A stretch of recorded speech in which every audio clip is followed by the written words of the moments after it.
Welcome back to the fourth episode now of This Is BS. I have a fantastic guest with me here today. Known you now for about 3 years. It's been quite a long time. I'm here with the one and only Quila Cervelli of RMIT. Quila, why don't you tell the great folks at home what exactly it is you do at RMIT? Yeah, so I am the employer branding manager here at RMIT University. And our job is to tell the world, whether they're professional staff or academics, why working at RMIT is so amazing. And my role is global, so I look after the Australian campuses as well as Vietnam and Barcelona. Wow. Yeah. That's a lot of good places to look I need to go traveling. Excellent. Well, usually we have our 10 quick-fire questions this time around, but today we're not going to do that. In fact, we're going to get straight into our This Is BS series.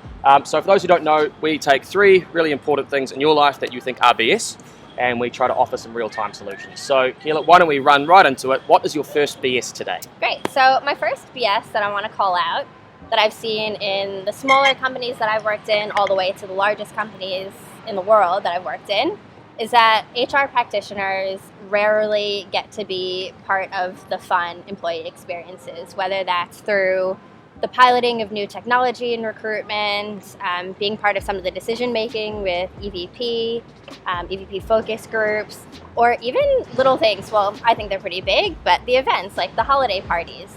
They're always the last ones to be able to come because they're working on cases or working with our people, which is very important work. But I think that we need to kind of just draw the line in the sand and see how we can support them better, whether that's using new technology or just figuring out new practices to manage their caseload, but to allow them to be a part of the fun stuff too. They are employees as well, and we need to focus on their experiences. Do you think that potentially there is a stigma around the HR practitioners in that sense as well? So trying to bring them into this particular, fun stuff. Do you think there's a sort of stigma around that perhaps that people can't be potentially fun around them because they HR, or is it a little bit? Yeah, I mean, yes, totally. But I also think that if you work for a slightly larger organization, that you don't quite know who's in HR when you're at the holiday party or things like that. And I'm also just drawing it back to my own lived experience where you could be working on a major recruitment and people-focused project, but HR is either the last to know or they're part of the journey, but they're not part of the inception, so the earlier phase of a project. And I think that that's a sorely missed area and expertise that could be driving great outcomes. So. Cool. Okay. So you're talking about all these sort of ways in terms of, you think there's potentially people could get involved. What is a solution that you think you could start off with? What's something we could start small and then build into that could really, make this BS go away? Well, I'm gonna put on my nerdy glasses. I think just looking at the data, figuring out what it is, how they spend their days, looking at the case management and seeing what can either be automated or sent through to somebody else, or being able to give them leeway before an event to notify their stakeholders that they're going to be unavailable from this time to this time. Mm-hmm. Little simple things like that. I don't know. I'm here to complain. I'm not here to give the answers. A show dedicated to giving the answers. I like that. It's good. So, no, I totally understand. I work in a startup where we don't actually have an HR department, so we're quite small. So, having not been in that environment for a while, I can't say I understand kind of the stigma around it. But I totally agree. Anybody that's sort of being excluded from something based on whether it be their role or sort of the amount of casework that they've got is, a big issue, and especially a brand like RMIT, who's a leader in sort of a lot of areas. I think taking those steps and actually including a lot of people is a far better option than It sounds really like a schoolyard bullying thing, being like, sorry, you're HR, you can't hang out with us. Sorry, you're not cool. Yeah, we wear pink on Wednesdays and you can't sit with us, mean girls.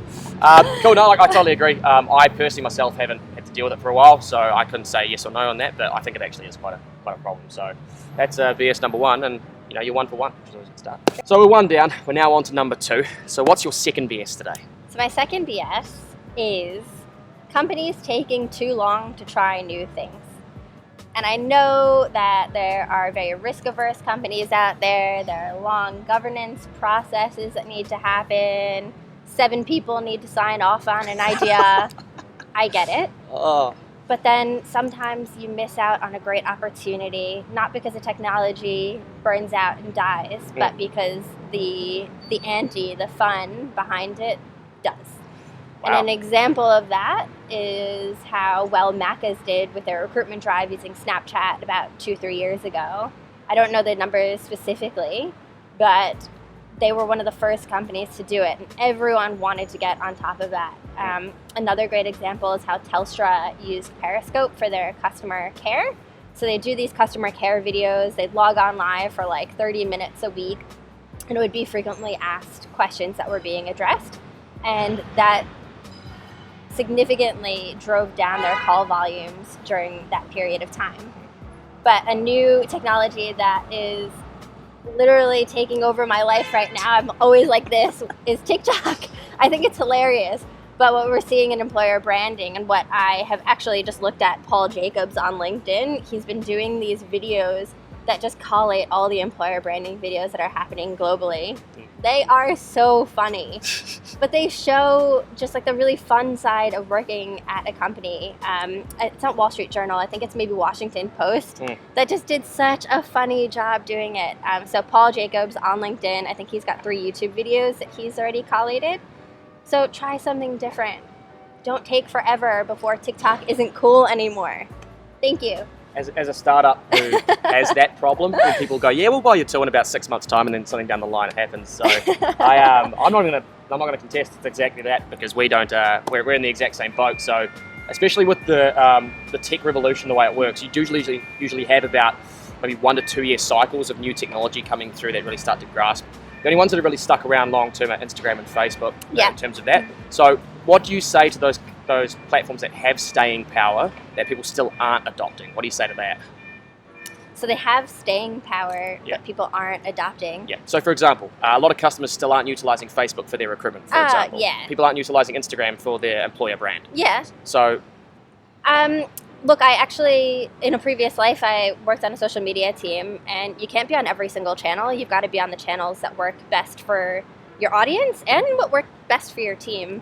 So if you're on all of the channels, that means that your time is going to be scattered across all of them, and you're not going to be creating the content that you need to have in terms of quality. So pick your channels and stick to them. You don't need to be everywhere. That's why I stay only on LinkedIn and YouTube, because Instagram's not fun. Okay, cool. So one last question I have around that is, you talk about things like TikTok and Snapchat, and those tend to be very short form content style side of things. Is there any other platforms that you see potentially that would be on the shorter form content that might be of interest to people? Short form content, I'm not so sure, but I'm seeing that the like mid to long term content is going really well on like the LinkedIn live videos, Facebook Live, even Insta stories. You can, obviously they're cut into, I think, 15-second segments, but you can have longer videos as long as you don't mind scrolling through them. And those are really great to tell an authentic story in the moment, and that's going really well. Okay, yeah. The only Insta stories I tell tend to be on Saturday nights, which you really shouldn't watch. Not a smart idea. Like selfies like this. Well, I'm less selfies, more just being like, hi, I'm out, I'm having a beer and I feel good. Yeah. Because when you get to our age, it's like Monday to Friday's working, and you're like, Saturday I should pretend I have a fun life. Yeah. So it works. Pretend life. Look, that's definitely, I couldn't agree more, considering we're a small startup that has a technology that is consistently evolving, and we get customers that will come back to us and go, yeah, well, no, we'll come back to you in 6 months, and we get there and they're like, oh, well, we just don't think we have the capacity to do it, or, we're looking at other options. It's because you get these new technologies that come through. So I just couldn't agree more. Yeah, there'll be no shortage of new tech coming out daily. Yeah, daily pretty much. So yeah, cool. All right, so before we get into our third BS, you may have noticed a change of scenery. Unfortunately, there are some works going on at RMIT, and people were carving some stuff. It's like the sound of a chainsaw meeting like steel, really, really loud. So it's like on a chalkboard. Oh, now I don't want to. Like, when people have balloons, when they like put their hands on balloons. No. All right, so I do hate balloons, but we're going to move on from that because I also hate clowns. So we're on to BS number 3. Okay. What do we got? BS number 3 is that for years we have been hearing the importance of teaching recruiters how to be marketers. And that has been going really well. I think that skill set is invaluable and will only launch their career and get the best talent. However, I do think that we need to start thinking about recruiters as negotiators. So what we've heard from third-party data like Randstad, our own EVP were, is that people don't just come to work for salary. They come for a number of different things, whether that's a lifestyle choice, flexibility, the different benefits that we have, partnerships with different sports organizations. There's, I would like to say a handful, but there's many handfuls of reasons why people come to work at a company. And I think that we need to start armoring our talent acquisition teams to be better negotiators when the salary is a little lower than expected, potentially, what other things are on offer, and also what the dollar amount is to that person. I think the start of being able to negotiate really well is being able to listen and listen for the cues during conversations, initial conversations with talent, and understanding what's important to them. Okay, so you're focusing this from the perspective of a recruiter, mainly, right? Yes. So what do you say, playing a little bit devil's advocate here, those recruiters that are saying there, well, I go into work, I make my placements, I get my commission, I help the company. What would you say to those guys that are kind of stuck in the idea of going, I don't need to use, marketing as a tool for me? What do you say to that? Yeah, look, transactional work is always going to be there. We see that in the fast food industry. We see that in retail. Transaction is always there, but it's not going to get you to the next level. And as the war on talent, and talent is really scarce, doesn't matter which industry you work in, you've got to upskill because people now have a choice and they're getting smarter than organizations.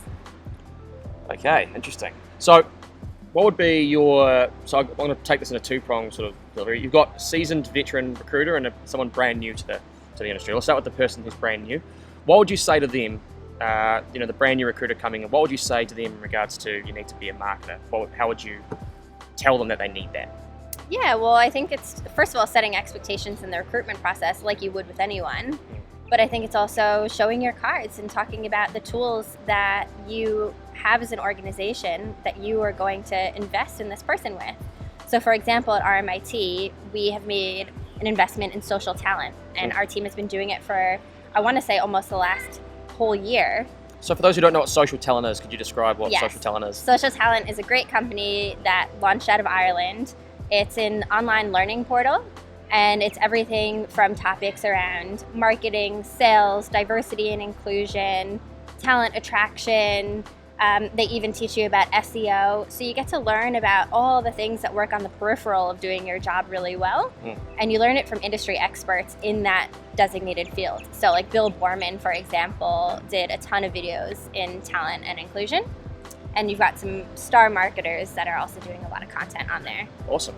So let's say you talked about Bill Borman before. I've heard him speak quite a fair bit. Yeah. He's got quite an interesting sell, which I really appreciate. Who else in the industry do you think would be worth following or listening to when it comes to this sort of thing? Sorry, just need to think about that. We can always cut that. We can always So kind of thing like what? So for example, anybody that's in the space of teaching recruiters how to be more marketing focused, or someone that's giving people more of a online presence and stuff like that. Any names that pop to mind? Yeah. Okay. So I'll leave it to it again. Yeah. I don't remember the question I just asked. That's always the problem I have now. But can you ask the whole thing? Who's doing? Yeah, so I'll do that again. So with all that in mind, so what I'd be interested to know is that you've talked about Bill Borman, who's a fantastic speaker. I've heard him speak a couple of times.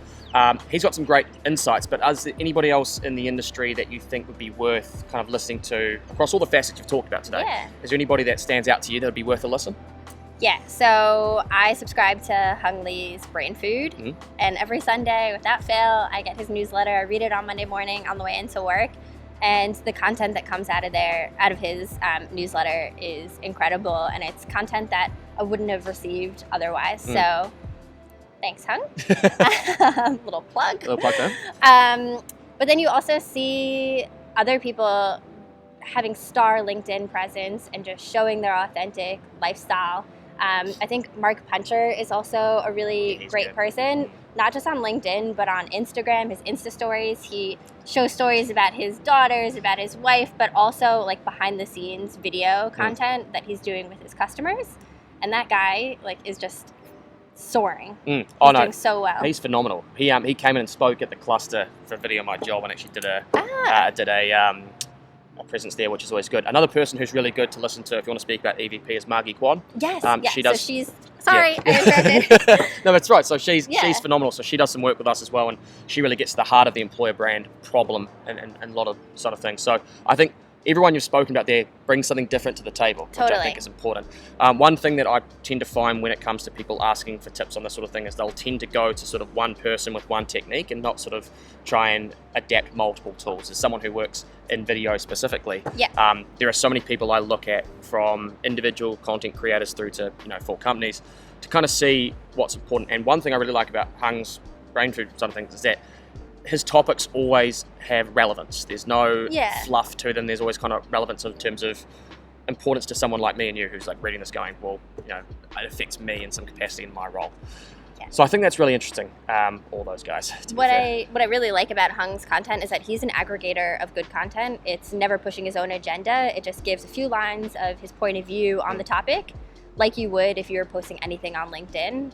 And I also like that he's looking out for companies and for the talent. So at the very bottom, he has companies that are that have roles that they're recruiting, and then also people that are looking for opportunities. So that's just shows the heart behind the thought, which is really cool. And just one other little thing about Margie Kwan is that she is coming to do the employer branding RMIT meetup next week on the 4th of Feb, and she's running a masterclass with Jonathan Maltby. Right. So if you haven't got your tickets... Wow, sneaky plug there. I like that. Come on. You actually should. I haven't been, but I will go at some point. So, look, I agree with all three BSs. It's a consistent theme on the show, is that I couldn't agree more, because honestly, a lot of them actually affect me personally, because I'm very selfish like that. But also, in our industry, in terms of, TA and that sort of stuff as well, there's a lot of different elements that come from old school and new school. And sort of the stuff you're talking about today is bringing people into a new style of approach when it comes to things like TA and other items. So I couldn't agree more. I'm totally on board. So that's three BSs today. Now, as is tradition on the show, I have a gift for my lovely guest. So I want to give you something that, Video My Job has given the seal of approval to. I'm not sure if you can see this on camera, but we had this at our Secret Santa, and luckily enough I got it, so I'm really happy about it. But what I want to do is deliver it to you, because I think you have earned it from today's conversation. Thank you. But I'm actually Jewish, and I celebrate Hanukkah, so I'm going to give this back to you as your Secret Santa gift, because I don't think I want that. I don't know what my husband would think if I had a bunch of photos of a younger version of you all over. I don't know how to I don't know if there's any language to describe my heartbreak right now. There may be, but... It's called a breakup because it's broken. That's 3 times in a row I've been trying to give away my gift, and no one wants it. That makes sense. All right, well, I'll keep it again. So I want to thank Quila for taking the time today to speak with me and to kind of go through all this sort of thing. So really appreciate it. So out of all today, what's sort of the one major takeaway you would think that our viewers should take from your points you raised today? There's one major takeaway. It's just treat people as you would want to be treated and include everyone in the employee experience. Yeah, because you're going to be working with everyone. So it makes sense, doesn't it? So who knows? All right, thank you, team. Thank you for sticking around. And next time we'll be having the great Erin Devlin from People to People on. So have a great day and see you soon. Thank you. Thanks. Awesome. All right. Nailed it.